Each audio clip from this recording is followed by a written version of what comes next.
There are several key reasons why you would want to add a new network in a Nutanix environment. 1. Traffic isolation and security. 2. Performance optimization. 3. VM connectivity and management. 4. Advanced networking features. First, there are 2 prerequisites for the physical network. Ensure that the upstream physical switch is configured and that the switch ports connected are configured as trunk ports. In this video, we'll start by removing network adapters from an existing virtual switch. These will be used to populate the new network. In Prism Element, click Settings and then select Network Configuration from the Settings menu. Now click on Virtual Switch and then the Edit icon. Here you can select the network adapters from each host that you will be moving to the new network and then hit Save.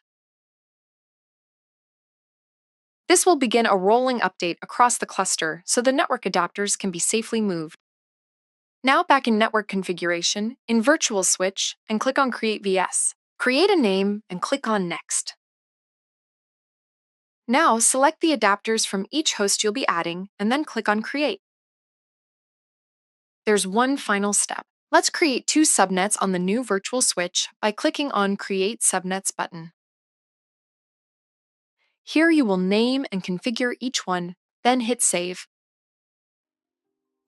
Your new network is now online. Your new vSwitch appears here, and your new subnets here. Leave a comment and let us know if this is helpful. Thanks for watching.